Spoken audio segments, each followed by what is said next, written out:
ক্যান্সারের কথা শুনলেই বেশিরভাগ মানুষ যেটি মনে করেন তা হচ্ছে এটি একটি মারণ রোগ, যাতে আক্রান্তরা মারা যান। কিন্তু 70 দশকের পর থেকেই ক্যান্সারে আক্রান্তদের বেঁচে থাকার হার 3 গুণ বেড়ে গেছে।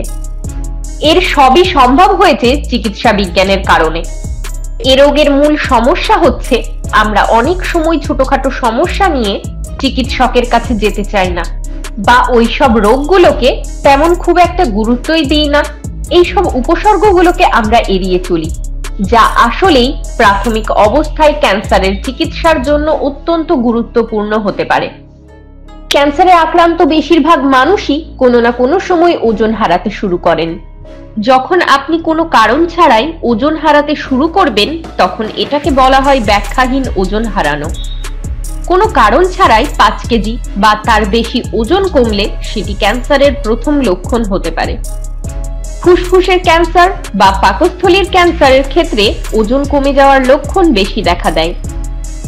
ক্যান্সারে আক্রান্ত রোগীদের সবচেয়ে সাধারণ একটি উপসর্গ হচ্ছে জ্বর।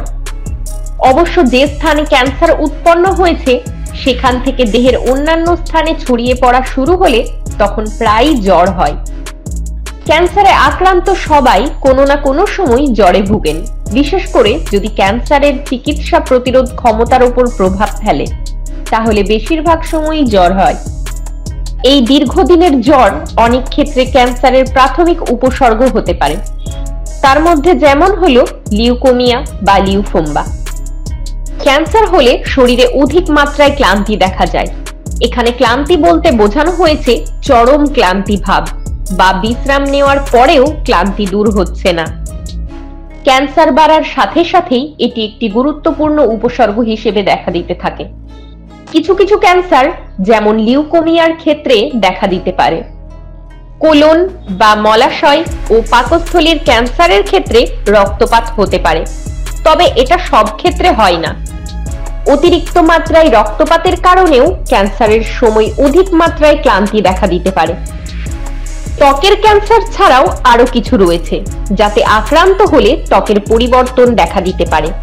এর লক্ষণ ও উপসর্গের মধ্যে রয়েছে ত্বক লাল হয়ে যাওয়া, ত্বকে হাইপার পিগমেন্টেশন, চোখ হলুদ হয়ে যাওয়া, জন্ডিস হওয়া, ত্বকে অতিরিক্ত চুলকানি ইত্যাদি ত্বকের বিভিন্ন রকমের সমস্যা। কোষ্ঠকাঠিন্য, ডায়রিয়া বা আপনার মলের আকারের দীর্ঘদিন ধরে পরিবর্তন, এগুলি মলাশয়ের ক্যান্সারের লক্ষণ হতে পারে। অন্যদিকে প্রস্রাব করার সময় রক্তপাত বা মূত্রাশয়ের কার্যকর্মের পরিবর্তন, যেমন আগের তুলনায় অতিরিক্ত মাত্রায় প্রস্রাব হচ্ছে বা প্রস্রাব হওয়া অনেকটাই কমে গেছে ইত্যাদি, এগুলি মূত্রাশয় বা প্রোস্টেট ক্যান্সারের লক্ষণ হতে পারে।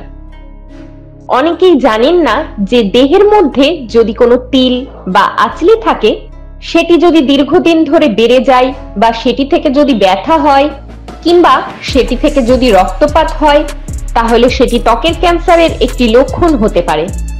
কিন্তু শরীরে যদি কোনো ক্ষত থাকে যেটি 4 সপ্তাহের পরেও ভালো হয় না বা সেরে উঠছে না, এমন ক্ষতের প্রতিও আমাদের কিন্তু লক্ষ্য রাখা উচিত। মুখে যদি কোনো এমন ক্ষত দেখা যায়, তাহলে সেটি মুখের ক্যান্সারের লক্ষণ হতে পারে। আপনার মুখের যে কোনো পরিবর্তন যদি দীর্ঘ সময় ধরে থাকে, তাহলে আপনাকে অবশ্যই একজন চিকিৎসক বা একজন ডেন্টিস্টের পরামর্শ নিতে হবে। ক্যান্সারের ক্ষেত্রে প্রাথমিক অবস্থায় কিংবা তা ছড়িয়ে পড়ার পর অস্বাভাবিক রক্তপাত হতে পারে। অতিরিক্ত কাশির সাথে রক্তপাত ফুসফুসের ক্যান্সারের লক্ষণ হতে পারে। অন্যদিকে যদি মলের সাথে রক্তপাত হয়, তাহলে এটি মলাশয়ের ক্যান্সারেরও লক্ষণ হতে পারে। অনেক ক্যান্সার ত্বকের মাধ্যমে শনাক্ত করা যেতে পারে। এ ধরনের ক্যান্সার সাধারণত স্তন গ্রন্থিতে দেখা যায়।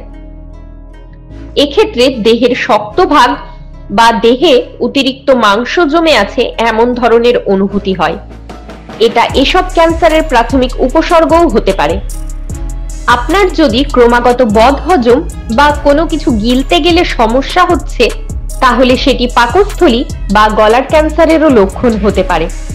তবে যাই হোক না কেন, এই প্রতিবেদনে উল্লেখিত উপসর্গ ক্যান্সার ছাড়াও আরো অনেক কারণেই দেখা দিতে পারে। দীর্ঘদিন ধরে একটানা কাশি ফুসফুসের ক্যান্সারের লক্ষণ হতে পারে।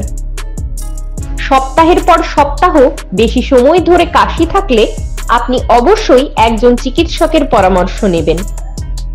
এছাড়াও আপনার কণ্ঠস্বরে পরিবর্তন আসলে তা থাইরয়েডের গ্রন্থিতে ক্যান্সারের উপস্থিতি নির্দেশ করতে পারে।